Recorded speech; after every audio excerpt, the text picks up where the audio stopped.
Baik, mari pagi ini kita akan membahas sesuatu yang kita anggap penting. Saya rasa ini penting di dalam pemahaman kita terhadap pertumbuhan kerohanian kita. Ya, jadi ada orang yang bercerita tentang bagaimana orang buta bercerita tentang gajah. Pernah tahu itu ada sebuah analogi tentang orang buta. Ada beberapa orang buta, sekelompok orang buta bercerita tentang gajah. So mereka pikir daripada kita bercerita aja, mending kita mengunjungi seekor gajah. Udah mereka pergi di sort of kayak gunung seperti kebun binatang begitu. Mereka kemudian mulai dipersilahkan untuk menyentuh gajahnya, ya kan? Jadi yang pegang kakinya, dia peluk kakinya kemudian berkata, "Oh my God, an elephant is a tree." Ya kira-kira gitu. Uch, kayak pohon nih kan gitu. Wah, sudah. Kemudian yang pegang dia punya perut, wah besar nih. Wow, an elephant is a wall. Ya gitu, wah gitu besar. Terus yang dapat belalainya berkata, "Oh, an elephant, yeah, it's a tree with the trunk." Dia punya branches. Oh, good. Kemudian ada pegang dia punya gading gitu. So, oh, an elephant is like a spear, kayak tombak. Yang pegang ekornya lain lagi. Kemudian mereka ngumpul bersama. Elephant itu apa? Oh iya ya. Mereka mulai sebut satu-satu, mereka punya pemahaman. Ya, benar apa salah? Yang bilang bahwa dia kayak pohon? Bisa. Bilang dia kayak tombak? Bisa. Dia kayak tembok? Bisa. Oke. Jadi itu dia yang dibilang itu. Perspectives matters. Cara kita memandang sesuatu itu penting sekali. Dan lo melihat. Nah, melihat itu penting. Sudah perlu melihat untuk memahami sesuatu. Dan tidak tahu apakah sudah pernah mendengar saya berkhotbah ini, tapi kayaknya sudah, kalau saya bilang ini pasti sudah mengingat saya pernah menyampaikannya. Bahwa manusia itu makhluk gambar, betul kan? Nanti dia melihat sesuatu baru dia paham. Jadi, yang disebut pemahaman itu ketika sesuatu tergambar di pikiran seseorang melalui sebuah penglihatan. Betul ya? Jadi penglihatan itu penting. Jadi sudut pandang kita, perspektif kita penting. Nah, kita akan berbicara saat sekarang ini tentang perspektif. Bagaimana perspektif itu terbangun dalam kehidupan kita. Sebutlah khotbah ini judulnya adalah Kingdom Perspective. Bagaimana kita membangun perspektif kerajaan, ya gitu ya. Nah, kita membaca ayat yang sudah biasa kita baca supaya kemudian saudara pasti sudah punya pengertian mengenai hal tersebut. Dalam kitab Injil Yohanes pasalnya yang ketiga, ayatnya yang pertama sampai ayatnya yang ke-8. Injil Yohanes pasalnya ketiga, ayat yang pertama sampai ayatnya yang ke-8. Adalah seorang Farisi yang bernama Nikodemus, seorang pemimpin agama Yahudi. Ayat yang kedua, ia datang pada waktu malam kepada Yesus dan berkata, "Rabi, kami tahu bahwa engkau datang sebagai guru yang diutus Allah, sebab tidak ada seorang pun yang dapat mengadakan tanda-tanda yang engkau adakan itu jika Allah tidak menyertainya." Ayat yang ketiga, Yesus menjawab katanya, "Aku berkata kepadamu, sesungguhnya jika seorang tidak dilahirkan kembali, ia tidak dapat melihat kerajaan Allah." Ayat yang keempat, kata Nikodemus kepadanya, "Bagaimanakah mungkin seorang dilahirkan kalau ia sudah tua? Dapatkah ia masuk kembali ke dalam rahim ibunya dan dilahirkan lagi?" Ayat yang kelima, jawab Yesus, "Aku berkata kepadamu, sesungguhnya jika seorang tidak dilahirkan dari air dan roh, ia tidak dapat masuk ke dalam kerajaan Allah." Ayat yang ke-6, Apa yang dilahirkan dari daging adalah daging, dan apa yang dilahirkan dari roh adalah roh. Ayat yang ke-7, jangan engkau heran karena aku berkata kepadamu, kamu harus dilahirkan kembali. Ayat yang ke-8, angin bertiup kemana ia mau dan engkau mendengar bunyinya, tapi engkau tidak tahu dari mana ia datang atau kemana ia pergi. Demikianlah halnya dengan tiap-tiap orang yang lahir dari roh. Oke, jadi saya dudukkan dulu pasal ini pada posisinya supaya saudara paham apa yang terjadi. Injil Yohanes adalah Injil yang betul-betul mengembalikan atau mendudukkan pribadi Yesus sebagai pribadi ilahi. Jadi satu-satunya Injil yang berkata dari awal bahwa Yesus adalah Allah itu Yohanes. Kalau 3 Injil yang lain mereka menggambarkan Yesus sebagai Raja atau Mesias saja. Tapi kalau Yohanes enggak. Kita tentu membaca kata kunci dari kalau mempelajari Injil Yohanes itu adalah pada mulanya adalah firman, dan firman itu bersama-sama dengan Allah, dan firman itu adalah Allah. Bayangin. Nah kemudian di ayat yang ke-14 dikatakan firman yang adalah Allah itu menjadi manusia dan diam di tengah-tengah kita. Wow. Jadi dengan kata lain Yohanes berkata bahwa Yesus adalah apa? Firman. Berarti dia adalah Allah. Selesai. No question asked. Dia berkata selesai. Ini Yesus adalah Allah. Dengan kata lain dia adalah firman yang menjadi manusia. Jadi harusnya kalau orang membaca Injil Yohanes gak ada perbantahan lagi yang berkata, masa Yesus Allah sih atau bukan? Nah gitu. Tapi ini udah jelas. Dia berkata firman itu menjadi manusia. Jadi kata kuncinya adalah firman itu menjadi manusia. Jadi kerajaan Allah itu sebenarnya berbicara dari manifestasi firman Allah yang menjadi manusia. Kira-kira gitu bahasanya. Nah kemudian pasalnya yang kedua, karena firman menjadi manusia, makanya firman itu mengerjakan pekerjaan pertamanya di dunia. Apa yang dia buat? Dia pulihkan keluarga. Jadi makanya pasalnya kedua langsung cerita tentang apa? Perjamuan kawin di Kana. Ada masalah, Yesus datang, Yesus ubah air menjadi anggur. Kemudian kita tahu beres acara pernikahannya.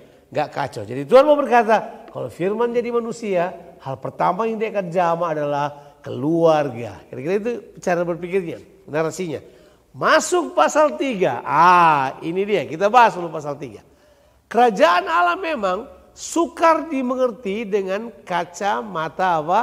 Agama. Makanya di pasal 3 ini langsung dipertentangkan antara pemahaman agama dengan pemahaman kerajaan. Langsung ditabrakan.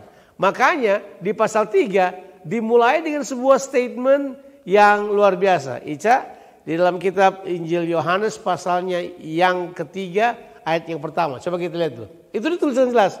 Adalah seorang apa? Farisi yang bernama siapa? Nikodemus. Siapa dia? Seorang pemimpin agama. Nah, ini dia ini. Seorang pemimpin agama. Tapi dia gagal melihat.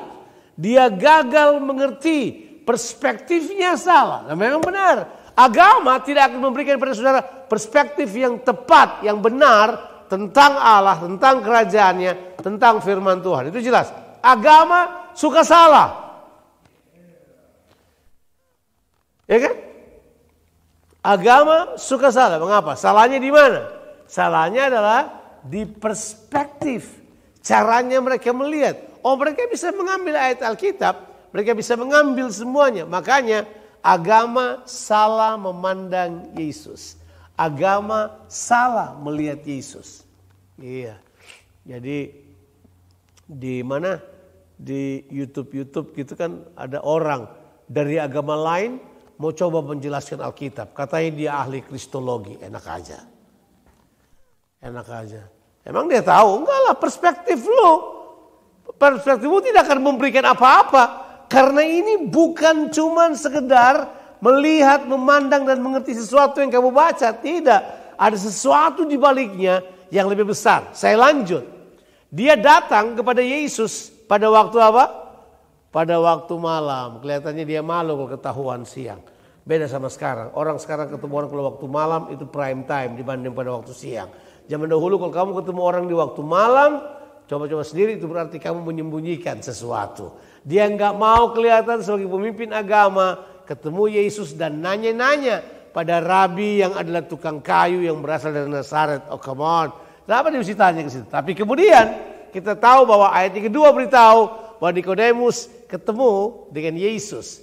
Begitu ketemu, sekarang kita baca ayat yang kedua. Ia datang pada waktu malam kepada Yesus dan berkata, Rabi, kami tahu. Bilang dulu, kami tahu. Nah, yang dia sampaikan hanyalah general knowledge. Ini bahasa agama, ini general knowledge.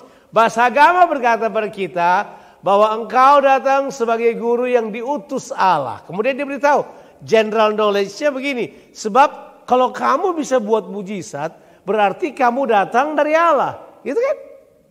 Betulkah begitu?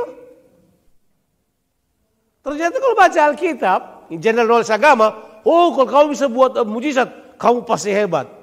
Makanya jangan salah kalau ada pendeta yang didewa-dewakan, itu agama. Ada pendeta yang dikutus individukan, itu agama. Karena mereka punya perspektif, mereka punya cara menilai. Kalau ada orang yang sakti kayak begini, pasti dari Tuhan. Oh jawabannya enggak. Masih ingat di pasal 7 Injil Matius ketika Yesus berkata begini. Pada waktu itu kamu akan datang. Tuhan, bukankah kami berbuat mujizat? Bukankah kami menyembuhkan orang sakit? Bukankah kami itu, dia sebut semua itu. Mengusir setan-setan. Yesus berkata apa? Enyahlah kamu pembuat kejahatan. Aku tidak mengenal engkau. Ternyata perspektifnya Yesus sama general knowledge dari orang mengenai bagaimana orang perform itu berbeda. Tidak sama. Nah, dia pemimpin agama tetapi pemahamannya, perspektifnya adalah apa? General knowledge, pemahaman yang coba berkata sebab akibat seolah-olah kalau orang buat mujizat pasti dari Tuhan. Enggak semua. Bukan berarti saya bilang bahwa kalau ada hamba Tuhan yang buat mujizat dia bukan dari Tuhan. Bukan. Tapi saya katakan tadi general knowledge. Itu dia. General knowledge berkata demikian. Sudah paham apa yang saya sampaikan? Oke, kita lanjut kepada yang berikut. Oke. Yang berikut ayatnya yang ketiga. Yesus langsung menabrakkan sesuatu. Yesus langsung memberitahukan kepada Nikodemus. Yesus enggak A, enggak U, enggak berusaha flourish dia punya bahasa, enggak berusaha kasih manis-manis, enggak pakai pemanis dia.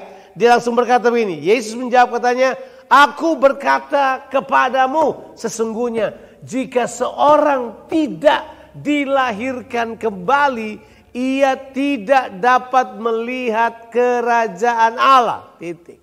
Jadi kata kunci, perspektif yang tepat itu nggak bisa jadi karena agama, nggak bisa terjadi karena cuma pengetahuan biasa, general knowledge, nggak bisa terjadi cuma karena kamu sekedar tahu, tetapi ini dia ini melihat kerajaan Allah itu sangat memerlukan yang namanya apa? Kelahiran kembali, dilahirkan kembali. Nah, anehnya di seluruh pelajaran Injil kata dilahirkan kembali di Injil hanya muncul di ayat ini, nggak muncul di ayat yang lain. Kemudian muncul satu kali di kitab Kolose, kemudian muncul satu kali di kitab Titus. Itu kemudian kata dilahirkan kembali muncul, baik ada juga di Petrus satu kali, tapi kata itu kalau dihitung-hitung di seluruh perjanjian baru cuma muncul 5 kali, paling banyak 5 kali kalau saya nggak salah hitung. 2 kali di sini di Yohanes, kemudian ada 1 kali di Kolose, 1 kali di Titus, dan 1 kali di 1 Petrus. Tapi semuanya ini bercerita tentang bahwa kamu hanya dapat memiliki apa? Memiliki penglihatan yang tepat, pemahaman yang tepat kalau kamu dilahirkan kembali. Nah, itu kata penting. Setuju kan? Kira-kira Yesus maksud itu kan? Jika kamu gak dilahirkan kembali, kamu boleh tokoh agama. Kamu boleh punya general knowledge yang banyak. Kamu boleh punya semua yang kamu pikir mumpuni. Kamu tetap tidak dapat melihat kerajaan Allah. Atau tidak dapat memiliki pemahaman yang tepat. Betul ya?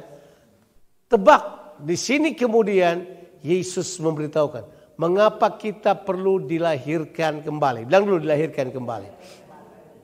Born again, dilahirkan kembali. Itu adalah sebuah pengalaman spiritual. Kita dilahirkan kembali dari Allah. Karena arti kelahiran kembali, ini arti secara pengajaran yang diajarkan, itu namanya born from above. Lahir dari atas. Lahir secara spiritual. Jadi di sini Yesus secara langsung berkata bahwa knowledge manusia yang mati, pengetahuan manusia yang mati secara roh karena dosa tidak akan dapat memahami kerajaan Allah. Tidak akan dapat mengerti kerajaan Allah. Jadi bilang dulu, spiritual knowledge. Oke, saya tambah satu kali lagi, spiritual eyes. Jadi seorang hanya dapat mengerti perkara-perkara rohani, perkara-perkara yang Yesus katakan, kalau mereka mengalami kelahiran kembali. Bilang dulu kelahiran kembali. Lahir dari Allah. Dulu saya menyamakan antara keselamatan dan kelahiran kembali. Setelah belajar, saya menemukan it's a two different experience. Itu adalah dua pengalaman yang berbeda. Kita tidak bisa bikin satu paket. Nah, saya akan jelaskan pelan-pelan. Tolong ikuti saya. Masih bisa ikuti enggak ya? Sebab ini pelajaran dasar loh ini. Ini pelajaran dasar banget ya, karena saya sedang membuat ada tulisan-tulisan yang berhubungan dengan kingdom perspective. Jadi saya lagi menulis, mempelajari. Jadi gini. Bilang dulu keselamatan. Kalau keselamatan itu adalah sebuah pengalaman spiritual juga, di mana saudara dibebaskan dari perbudakan dosa dan dikembalikan pada tujuan awal saudara. Itu keselamatan. Saya ulangi lagi. Jadi keselamatan itu adalah saudara dibebaskan dari perbudakan dosa, kemudian dikembalikan pada tujuan awal saudara. Keselamatan itu berarti adalah kita sebut saja cara Tuhan untuk berurusan dengan kejatuhan manusia dari dosa. Sampai sini kita oke? Oke, jadi apa? Kalau saya tanya pada saudara, manusia jatuh ke dalam dosa kan? Jatuh dari mana? Nah, dari sebuah posisi. Posisi apa? Posisi menjadi seorang pemerintah yang melakukan tujuan-tujuan Allah. Karena kan manusia diciptakan dengan tujuan. Mereka diciptakan untuk menjadi serupa dengan Allah dan memerintah dengan Allah. Itu tujuan. Jadi mereka jatuh dari tujuan. Makanya Yesus datang selamatkan kita. Bilang dulu selamatkan. Selamatkan itu berarti saudara dibebaskan dari perbudakan. Sebab dosa kita sudah tahu, dosa bukan cuman perbuatan, tapi dosa adalah perbudakan. Siapa yang berbuat dosa, dia adalah budak dosa tepatnya. Dia adalah hamba dosa. Yesus yang mengatakan hal tersebut. Jadi waktu Yesus tebus kita, dia lepaskan kita dari perbudakan dosa, dan dia kembalikan kita pada posisi awal kita, yaitu ada lagi hidup dalam tujuan-tujuan Allah. Sampai sini kita oke? Masih bisa ikutin ya? Masih bisa ya? Sebab ini yang penting. Proses yang ini tidak ada urusannya dengan saudara. Semuanya Tuhan. Tuhan yang selamatkan manusia. Makanya Yesus itu adalah juru selamat manusia. Dia penebus manusia dari dosa. Jadi sebenarnya terminologi penebus dosa itu bukan term yang tepat sebenarnya. Dia adalah penebus manusia dari dosa. Betul ya? Kayaknya Charles Hutagalung deh yang bilang itu penebus dosa. Bukan ahli teologi deh kayaknya. Ya, ya. Kau penebus dosa. Itu kan lagu itu. Kau Tuhanku penebus, gitu kan? Kayaknya itu deh. Tapi terminologi yang tepat dia adalah penebus manusia dari dosa. Betul ya? Dosa adalah sebuah stage perbudakan. Tuhan selamatkan kita. Dia bebaskan kita dari perbudakan. Dia kembalikan kita pada posisi orang yang merdeka. Yang kembali melakukan tujuan-tujuan Tuhan. Sampai di sini kita oke. Nah, untuk yang ini usaha saudara nggak ada. Jadi keselamatan nggak ada usaha manusia. 100% Allah. Kita baca ayatnya, jadi saudara sudah sering baca. Efesus pasalnya yang kedua ayat 8, 9, dan 10. Oke. Efesus pasalnya yang kedua ayat 8, 9, dan 10. Oke. Sebab karena kasih karunia kamu apa? Diselamatkan oleh iman. Itu bukan hasil usahamu, tetapi pemberian Allah. Ayat yang ke-9. Sebab karena kasih karunia kamu telah diselamatkan oleh iman. Itu bukan hasil tapi pemberian Allah, bukan hasil pekerjaanmu. Jangan ada orang yang membegahkan diri. Baru karena kita buatan Allah diciptakan, itu berarti dikembalikan pada pekerjaan-pekerjaan Allah yang sebelumnya. Itu ada kata sebelumnya enggak? Yang dipersiapkan Allah apa? Sebelumnya. Jadi kalau Paulus mengatakan kata sebelumnya, dia refer kepada sebelum kejatuhan. Itu maksudnya. Kita dikembalikan kepada pengalaman sebelum kejatuhan. Ia mau supaya kita hidup dalamnya. Jadi gini, yang namanya keselamatan sudah selesai. Keselamatan ini siapa yang sudah selesai? Semua manusia. Jadi sebenarnya saya ulangi lagi, ini bukan universalism, tapi ini benar. Bahwa semua manusia di dunia ini telah diselamatkan oleh Yesus. Tapi tidak semua orang mau percaya kan? Tapi apa sudah diselamatkan? Sudah. Keselamatan sudah. Sudah diselamatkan. Jadi tetanggamu yang dari agama lain, dia sudah diselamatkan. Temanmu di kantor, dia sudah diselamatkan. Semua orang sudah diselamatkan. Itulah yang kita harus sampaikan kepada mereka. Bahwa mereka sudah diselamatkan. Mereka perlu percaya. Karena orang diselamatkan karena percaya. Betul kan? Kamu diselamatkan karena kasih karunia oleh iman itu.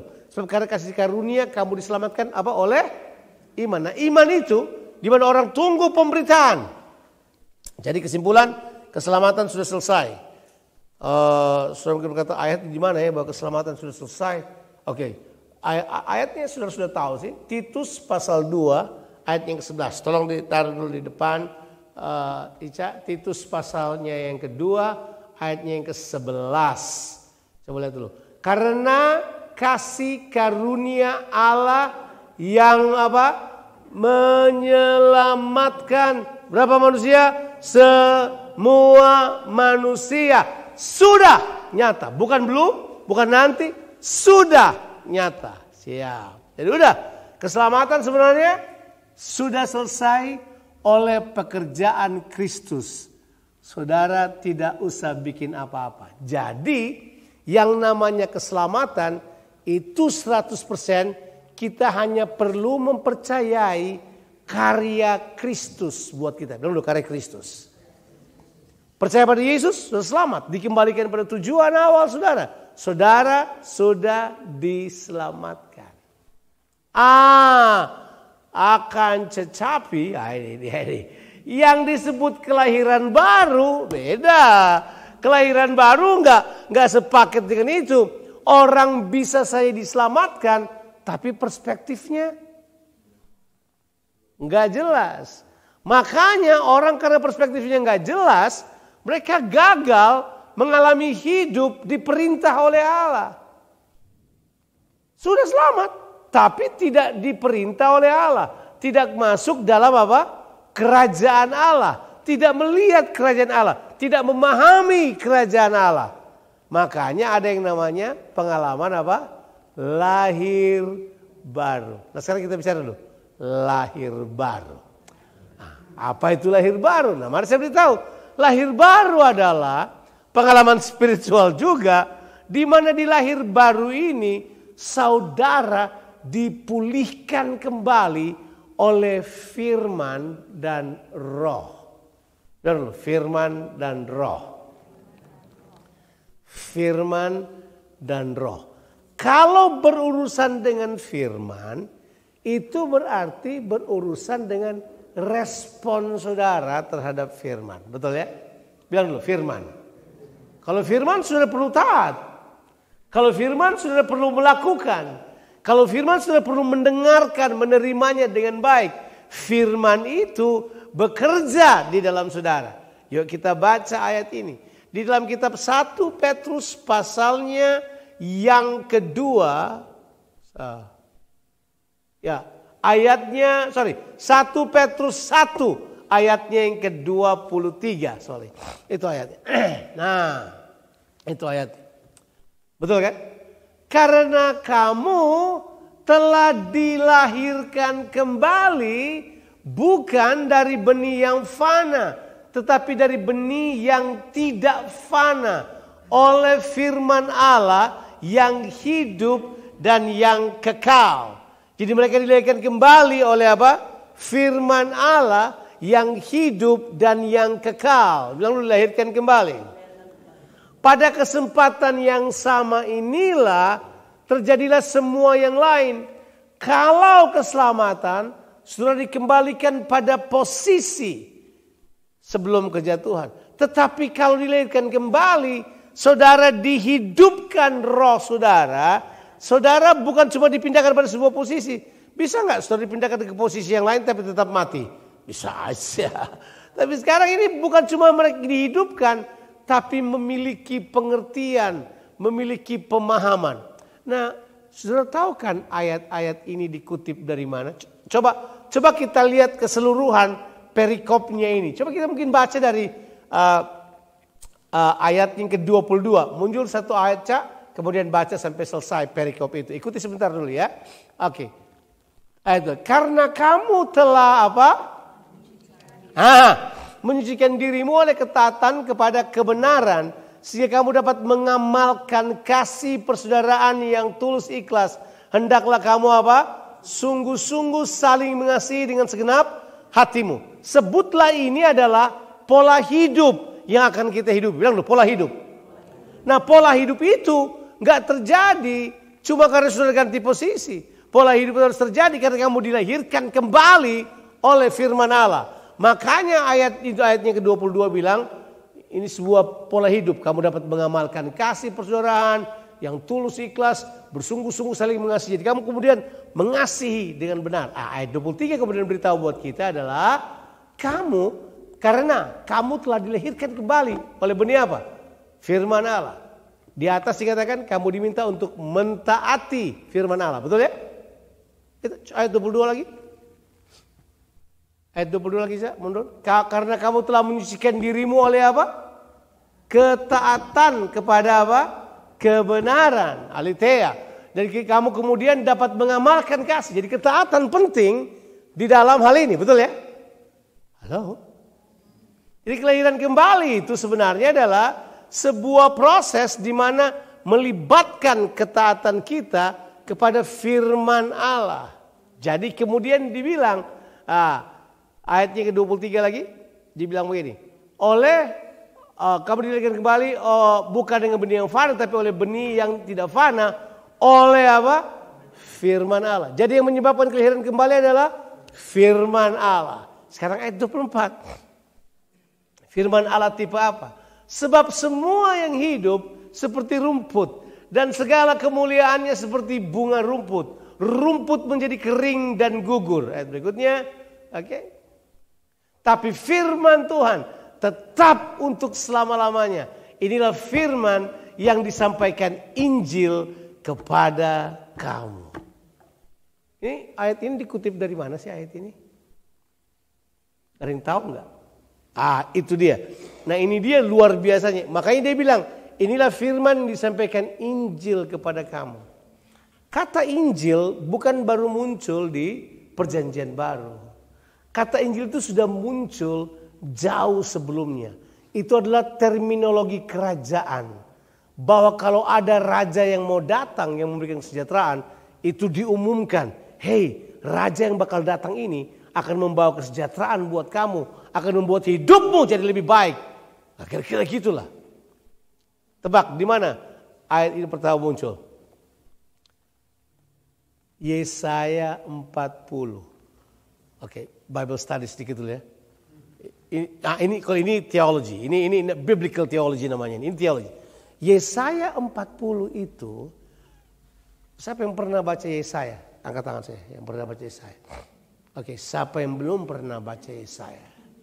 Siapa yang baca Yesaya cuman pasal 6 karena bagus, pasal 42 karena bagus, pasal 43 karena bagus, tapi tidak baca keseluruhannya.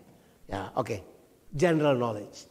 Yesaya itu adalah satu kitab yang unik. Dia ada 66 pasal, betul ya? Panjang tuh 66 pasal. Nah, kalau saudara baca kitab Yesaya, terbagi dua bagian. Terbagi dua bagian. Yang pertama adalah Yesaya 1 sampai 39. Bagian pertama itu adalah nubuatan Yesaya terhadap keadaan zamannya. Jadi dia berbuat nubuat pada kerajaan zamannya. Makanya ada matinya Raja Usia dan seterusnya, Raja Yoyakim dan seterusnya. Dia tulis. Jadi itu adalah nubuatan pada generasinya. Tapi masuk pasal 40, semua orang bilang, kok aneh ya? Nubuatan Yesaya tiba-tiba berubah. Karena pasal 40. Coba buka dulu Alkitab saudara pasal 40. Sudah akan dapatkan perbedaannya. Di semua Alkitab akan ditulis di situ itu adalah bagian yang kedua. Betul nggak? Betul nggak? Ditulis apa sih Tuhan?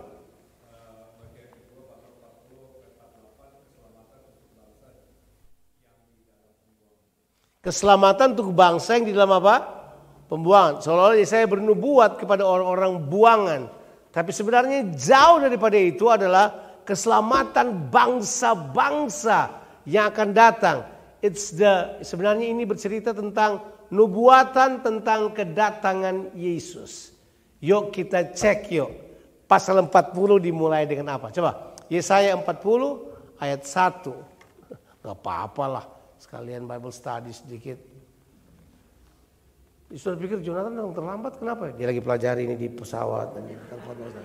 Oke. Hiburkanlah umatku. Demikian firman Allahmu.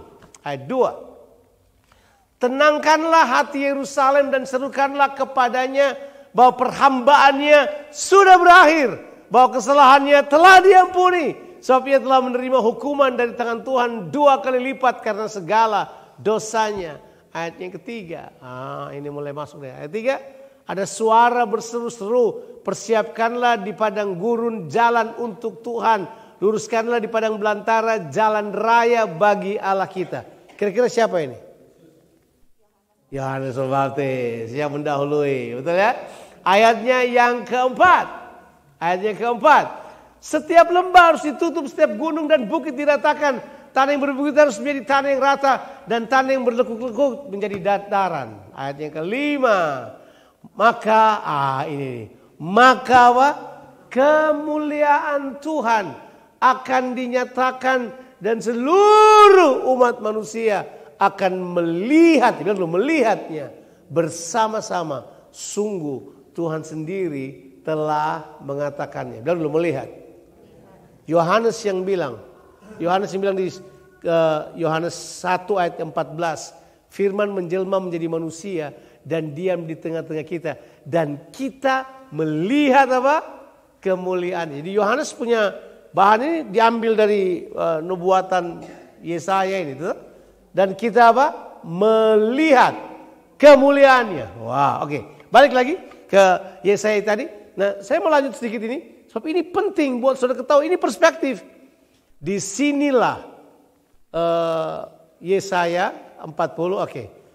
Ayatnya yang ke-6. Ada suara berkata, berserulah. Jawabku, apakah yang harus kuserukan? Seluruh umat manusia apa? Adalah apa? Seperti rumput. Kira-kira ingat gak diambil dari mana ini? Kita bahas tadi itu di 1 Petrus pasalnya yang pertama ayat 23 tadi dikutip dari sini. Jadi waktu ditulis ayatnya oleh Petrus, dia pasti punya pemahaman datang dari sini.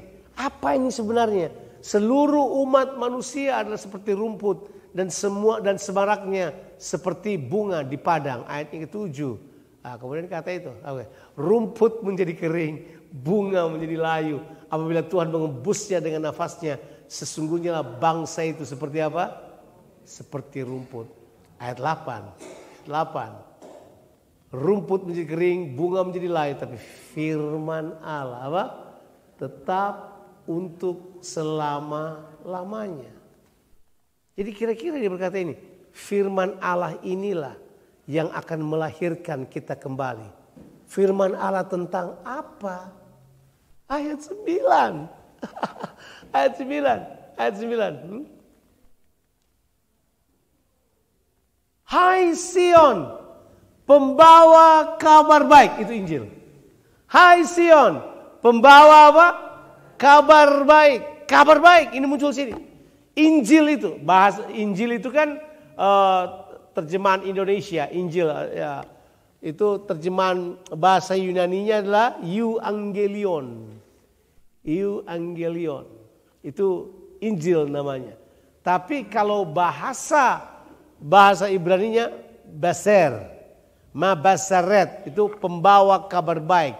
Naiklah ke atas gunung yang tinggi, hai Yerusalem, pembawa kabar baik. Nyaringkanlah suaramu kuat-kuat, nyaringkanlah suaramu, jangan takut. Katakanlah kepada kota-kota Yehuda, lihat, bilang dulu lihat. Lihat apa? Allah. Jadi dia berkata ini, Tuhan datang, God's coming, God comes. Tuhan ada di tengah-tengah kita. Allah datang. Dan dia datang sebagai apa? Ayatnya ke-10. Dia datang sebagai apa? Dia datang dengan kekuatan dan dengan tangannya. Ia apa? Berkuasa. Dia datang sebagai raja. Itu yang disebut dengan apa? Firman kerajaan. Firman yang kemudian menjadikan kita betul-betul dilahirkan kembali dalam tujuan kerajaan. Jadi nggak salah waktu Yesus berkata kepada siapa? Kepada Nikodemus, Niko, gini bang, kamu kalau tidak dilahirkan kembali, kamu tidak bisa melihat kerajaan Allah. Mengapa? Sebab kita ini harus dilahirkan dari firman Allah yang adalah apa? Benih kerajaan Allah, firman kerajaan Allah. Itu yang akan melahirkan kita. Dari mana saya tahu bahwa firman Allah itu namanya firman kerajaan? Ada ayatnya. Di dalam Matius pasalnya yang ke-13. Coba kita cek. Itu enggak bercanda loh, dia bilang itu firman kerajaan. Oke, saudara kan tahu Matius 13 itu adalah perumpamaan tentang apa? Tentang benih. Bilang dulu benih. Benih. Jadi penabur benih, tabur benih. Ada yang jatuh di mana? Di pinggir jalan. Ada yang jatuh di tanah berbatu-batu. Ada yang jatuh di tanah yang penuh semak belukar. Ada yang jatuh di tanah yang baik. Tapi apa arti kata benih itu? Apa? Bukan cuma firman. Dia adalah apa? Firman kerajaan. Langsung kita baca aja ya. Pasal 13. Coba kita baca ayatnya yang ke-19. Coba kita lihat. Itu coba lihat. Oke. Coba baca ayat 18 terlebih dahulu biar tahu konteksnya. Karena itu dengarlah apa? Arti perumpamaan penabur. Ini Yesus sekarang kasih tahu apa? Artinya. Ini artinya. Dia bilang begini. Ayat 19. Oke. Kepada setiap orang yang mendengar apa? Firman apa? Ya. Bukan cuma firman-firman aja. Tapi firman tentang apa? Allah yang memerintah. Allah yang berkuasa. Tetapi tidak mengertinya. Datanglah si jahat dan merampas yang ditabur dalam hati orang itu. Itulah apa? Benih yang ditaburkan apa? Di pinggir jalan. Kesimpulan. Benih itu adalah apa? Firman kerajaan. Itu firman tentang kerajaan. Yang dikatakan di atas. Jadi jelas sekali. Makanya dia bilang kamu dilahirkan kembali oleh benih firman kerajaan ini. Itu yang melihat kita. Makanya Yesus berkata kepada siapa? Kepada Nikodemus, kalau kamu tidak dilahirkan kembali oleh apa? Firman, kamu tidak bisa melihat dan masuk dalam kerajaan Allah. Biar belum melihat dan masuk. Nah, waktu melihat, disitulah perspektif terjadi. Saya salah satu yang saya anggap tujuan Tuhan bawa saya ke Melbourne, salah satunya adalah untuk belajar tentang kerajaan. Saya sudah menjadi pengkhotbah yang cukup lama, sampai tahun 2005. Itu saya ada di Melbourne itu, 2005. Saya mengikuti sebuah conference dari penyelenggara misi dengan misi Gereja United Church bikin di Geelong. Di situ saya kemudian bertemu dengan term kerajaan Allah. Padahal saya sudah mengkhotbahkannya, ya ampun. Saya pikir tapi gak ngerti, dan memang betul. Saya perlu mengalami apa yang disebut dengan kelahiran kembali. Supaya kemudian saya bisa melihat. Kemudian saya bisa memahaminya. Kalau sudah dengar khotbah saya di bawah tahun 2006 ke bawah. Isinya semua tentang komitmen lah, tentang inilah, semuanya. Tapi begitu masuk 2006, 2007, 2008. Slightly change. Karena kemudian saya menemukan bahwa sebenarnya benar kata Yesus. Perspektif kita tentang kerajaan perlu benar. Sebab kalau tidak, berbahaya kehidupan kita. Saudara perlu memiliki perspektif ini? Ya, kita perlu dilahirkan kembali. Jadi mengizinkan firman Allah ubahkan kita terus. Mengizinkan firman kerajaan ini membersihkan kita terus. Nah, kan Yesus bilang, bukan cuman firman Allah, tapi juga roh. Betul kan? Kalau kamu tidak dilahirkan kembali oleh air dan oleh roh, itu artinya sebenarnya tentang firman dan apa? Roh Kudus yang bekerja melahirkannya. Manusia bukan cuma sekedar mengerti atau masuk dalam kerajaan Allah. Manusia kemudian punya hubungan Bapa dan anak dengan Tuhan karena karya Roh Kudus. Kalau itu jelas. Coba kita baca ayatnya. Di dalam kitab Galatia pasalnya yang keempat, kita baca langsung saja ayatnya yang ke-6. Coba ayatnya ke-6. Dan karena kamu adalah anak. Mengapa kita jadi anak? Ditebus. Baca ayat 5 deh. Biar lebih masuk akal kali ya. Supaya sudah tidak pikir saya ambil. Ia diutus, siapa ya ini? Yesus. Untuk menebus mereka yang takluk pada hukum Taurat. Yang menjadi budak. Supaya kita diterima menjadi apa? Anak. Diterima menjadi anak cukupkah? Enggak. Ada yang lebih daripada itu. Ada orang ngaku-ngaku anak Tuhan. Enggak. Ada sebuah pengalaman yang Tuhan kerjakan. Ayatnya yang ke-6. Bilang begini. Dan karena kamu adalah anak. Nah, ini proses. Maka Allah telah menyuruh apa? Roh anaknya. Itu spesifik. Roh anaknya untuk berdiam di dalam kita. Dan berseru. Ya Aba, apa? Ya Bapa. Jadi terjadilah hubungan. Hubungan inilah yang menyebabkan kita dapat memperoleh warisan. Makanya ayat yang ke-7 beritahukan pada kita. Ayat 7. Jadi kamu bukan lagi hamba, melainkan apa? Anak. Jikalau kamu anak, maka kamu juga adalah apa? Ahli waris oleh Allah. Kita mesti tahu proses itu. Proses itu terjadi karena apa? Kelahiran kembali oleh firman dan roh. Saya udah mau selesai, sedikit lagi. Sudah mau selesai. Jadi gini, sudah ya. Perspektif kita kemudian kita mengerti.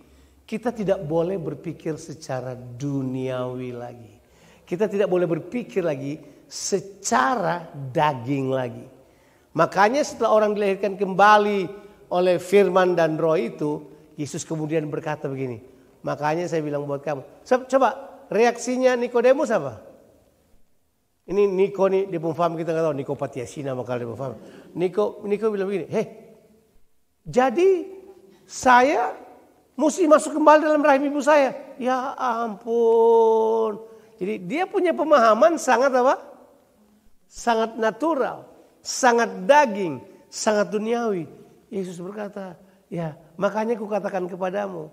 Ini karya dari apa? Dari roh Allah. Dan ini cara kerjanya roh. Bilang dulu cara kerja roh. Roh itu seperti angin. Ruah. Oh, kita bisa rasa. Kita bisa rasa angin. Di Melbourne kita rasa angin, betul-betul angin. Kalau di Jakarta kurang angin kayak gitu ya. Di Melbourne angin. Kalau dia hantam kamu betul-betul angin. Kamu dapat merasakan anginnya. Tapi kamu kan nggak lihat. Kamu tahu angin datang dari mana, pergi gimana? You don't know it. Dia datang pada kamu. Tapi ini yang saya mau katakan pada saudara. Makanya Yesus berkata, itulah sebabnya kamu perlu dilahirkan kembali. Disitulah orang kemudian berpikir spiritual. Orang kemudian mudah. Kenapa ada orang udah bertobat berkali-kali jatuh bangun terus kepada kedagingan? Kenapa? Saya rasa mereka tidak pernah mengalami pemahaman dilahirkan kembali. Sebab at the end, when you have the perspective of the kingdom, then you will understand the priority of the kingdom. Makanya kalau orang sudah dilahirkan kembali, orang kemudian sudah punya kingdom perspective, sudah bisa melihat kerajaan Allah, masuk di dalamnya, bahkan mewarisi. Wah, itu dia.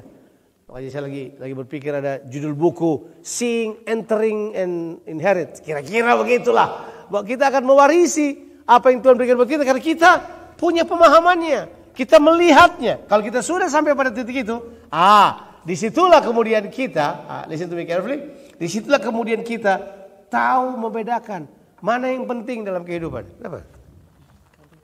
Apa saya terlalu semangat sampai mati selalu gitu ya? Oke. Jadi better this one. Oke. Jadi kalau kita kemudian mengerti, kita kemudian tahu artinya ayat ini. Matius 6 ayat 33. Tetapi apa? Carilah dahulu apa? Kerajaan Allah. Ya memang saya masalahnya kayak ini. Tetapi carilah dahulu kerajaan Allah dan apa? Maka semua itu akan ditambahkan kepadamu. Orang pikir itu masalahnya soal kekhawatiran. Tebak, kekhawatiran terjadi karena kita hidup di salah alam.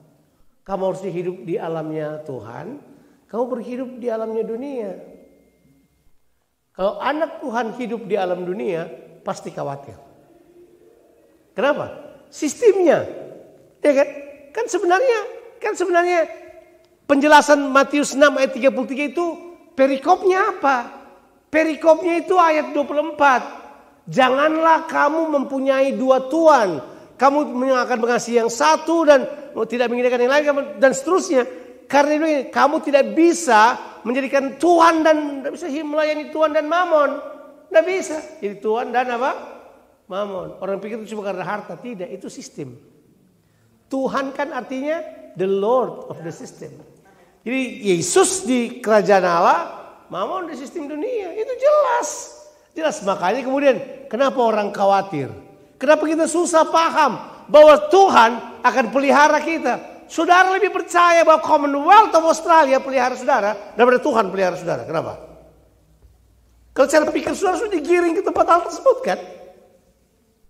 Tapi kalau saya bilang ini, Tuhan pelihara kehidupanmu. Tidak ada burung yang jatuh dan mati karena kelaparan. Adakah burung yang berkata, saya mau bekerja dulu di Coast. Pakai jas kemudian dia bekerja. Tidak. Tapi pernahkah burung jatuh kemudian mati karena lapar? Tapi kalau kita bilang, gak mungkin lah. Itu karena sudah beda Pak. Beda perspektif. Makanya Tuhan berkata ini, carilah dahulu kerajaan Allah. Perspektif jadi berubah.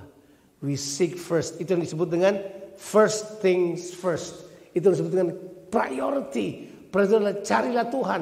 Desire, kepingin, suka. Apa tuh? Ya itu. Jadikan itu sebagai sesuatu yang kamu inginkan. Kalau kamu sudah dapatkan itu, akan berbeda seluruh kehidupanmu. Semua yang tadi itu hanya ditambahkan. Saya akan ulangi joke bego ini sudah lama saya katakan. Tahu artinya ditambahkan? Bonus. Tahu artinya bonus. Beli rumah dapat payung. Beli komputer dapat pensil. Tapi kita kejar semua bonus. Kita lupa yang terpenting. Kerajaan Allah memerintah kehidupan kita. Tuhan Yesus memberkati kita sekalian. Amin. Mari kita berdoa.